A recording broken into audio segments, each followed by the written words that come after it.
What's up, guys? Edward here, Old Place Outdoors, and just want to jump back in here and talk to you again about using a mouth call for calling turkeys. And so today we're going to be talking about another category of what I would call my favorite calling, and that's soft calling. And before we get going on that, though, I do want to encourage you to go ahead and hit that subscribe button. I've been cutting out a lot of videos and trying to break down the use of a mouth call, and hopefully it's been helpful for you guys. And spring is here. You know, turkey season just right around the corner for us here in Virginia.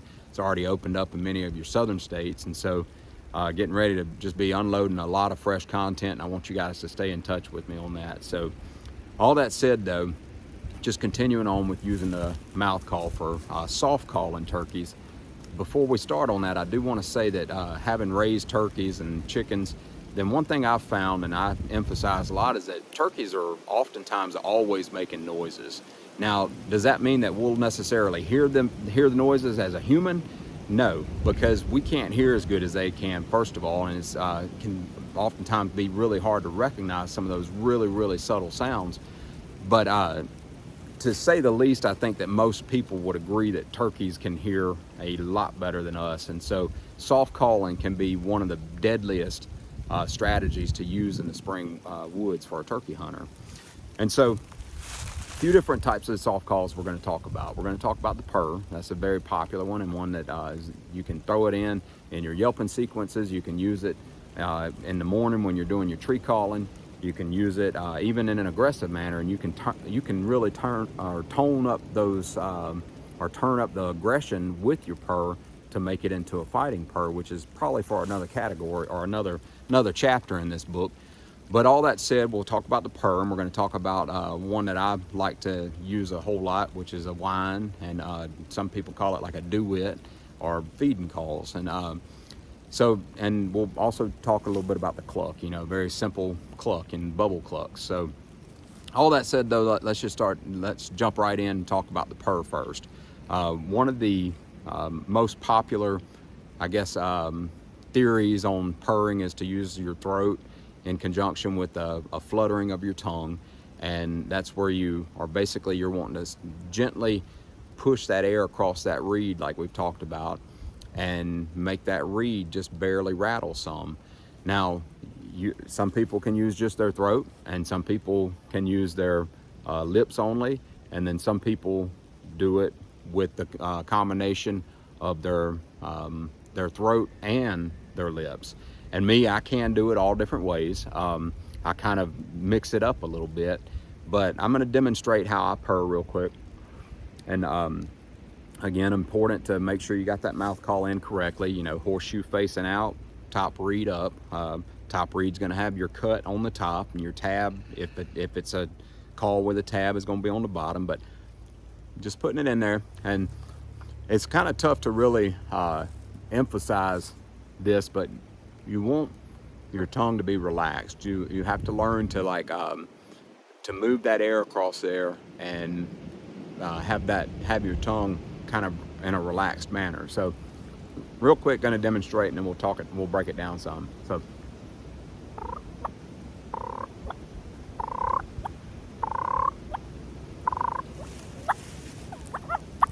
So you see I'm throwing in a couple little clucks, and but on some of my purrs, I'm depending on my lips to kind of give it a little bit different of a sound, whereas some of them I'm keeping them more internal to my mouth, and I'm just relying on the back of my throat to make that purr.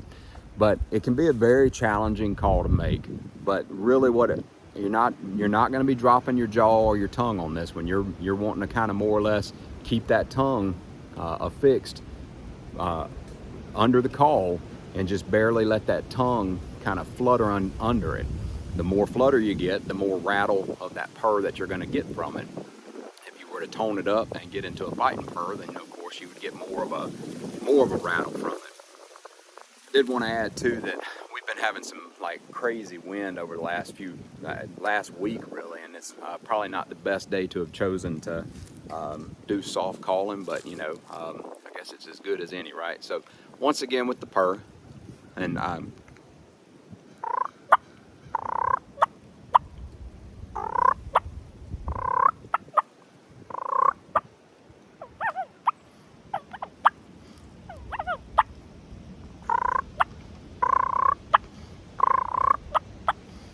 But you can see I'm just barely using my lips to kind of help every now and then change it up just a touch and put a little bit more flutter to it. Whereas largely though, what I'm doing is I'm just allowing my tongue to just be in a relaxed manner, but controlled, to kind of flutter it as I kind of gargle. And oftentimes you'll see in instructionals that that's what people recommend, is like, think of it as the way if you put mouthwash in your mouth and you're gargling, well then you're wanting that. And so with the mouth call out, that's more or less what you're going to get, is that just a slight fluttering of the tongue. And that's probably even like doing it that much would give me more of an aggressive purr. So you're gonna have to practice with that one and learn to really, in a relaxed way, flutter that tongue at under that reed to produce that rattling soft purr that you're gonna get. Now, if you've listened to any of my calling or you've sat beside me in the woods, you're gonna hear that those little bubble clucks and those whines. And that again can be a little bit of a difficult call to pick up on, but with practice, I assure you that you can do it. And so first, let's talk about the cluck. You know, the cluck is just those, you know, almost like the first half of the if we broke down the yelp as 2 notes, then the cluck is almost just half of that first note. It's just barely, you're just popping it out. And I like to utilize my lips to kind of help get me that tone that I'm looking for my clucks. And I'll do a little soft cluck real quick.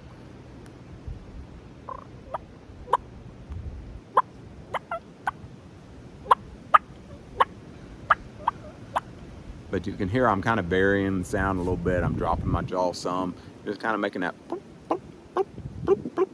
Think of it like all of us have probably been sitting on a deer stand or sitting out in the turkey woods, and you hear an acorn fall and hit out in the swamp behind you. And that's basically what you're wanting to try to imitate, is that little bloop, bloop, bloop.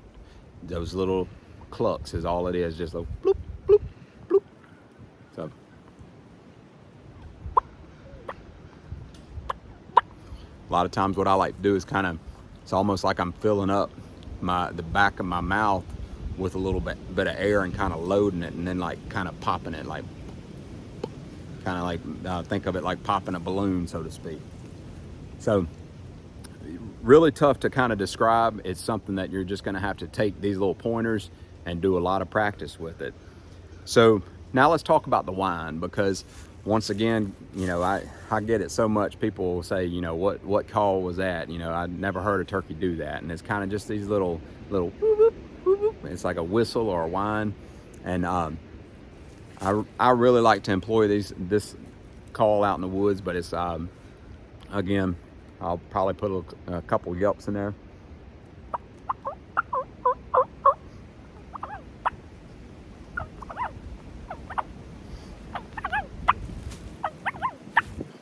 But it's like a woo, woo, woo, woo, just kind of a little slight little duet or whine, as I call it. And you're just barely, what you're wanting to do is activate that reed and use your tongue to just barely flutter off of that reed. Now you're just barely even, you know, releasing tension back and forth on it, and just kind of like letting that reed just barely activate as you're softly pushing air across that reed, and that'll produce that whine. Again, all of these calls, they can be very difficult to produce, especially if you're beginning, but if you take the time and practice and, you know, really compartmentalize it and try to say, okay, well, I want to focus on the purr, you know, take these little pointers that I did, focus on that purr for a little bit, watch this video, watch some other videos, and just focus on making that purr. And, you know, jumping back to the purr for a moment, let's just look at this, where, you know, a lot of times people will just, when they're first getting started, they might just do a purr like this, where they just solely are pushing air out and depending on their lips. So it's like, well, it's not a very good purr, but I will tell you something, it's a pretty good start, because at least you're activating the reed and you're getting that flutter. So you know, you're in the right neighborhood. Now we just need to find the right house number, so like I like to say. And so with that being said, learn to really just dial that in and start focusing on that sound that you're wanting. That's more of that. And if you've ever had like a cat come up to you and get on your shoulder or get in your lap or something, they have a really distinct purr. And think of that little flutter that's just really soft. The softer you can make it, and the more you learn to control that air and that tongue movement under it, the better your purrs are going to get. And the only way you're going to get it is with practice. I mean, bar none. You just got to practice these calls. And so one other note on the purr, with the fighting purr, you know, basically same emphasis. And if you hunt in a state where you can kill multiple birds in one sitting, or if you're hunting with a friend, then this is absolutely a call that you need to understand, is the fighting purr. Because I've done it numerous times where we get a shot and maybe one hunter only got the shot, or maybe we took a shot and thought that it was or noticed another bird in the distance. These fighting purrs will oftentimes bring other gobblers in to see what's going on. That, you know, when that shot rings out, they're like, whoa, what happened? And there's kind of a little moment there where if you can you know, start throwing them fighting purrs out there with a few little aggressive cuts and clucks in there, like a fight's going on, then they're going to come to see what's going on, and you can get that double if you've been trying to do that. So I'm going to demonstrate the fighting purr real quick.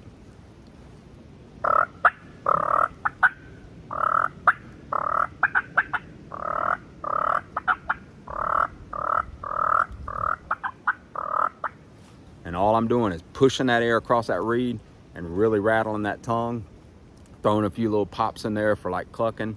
And if I'm sitting there and there's not birds like right on top of us, then I might be popping the ground a little bit and make it sound like that there's something going on.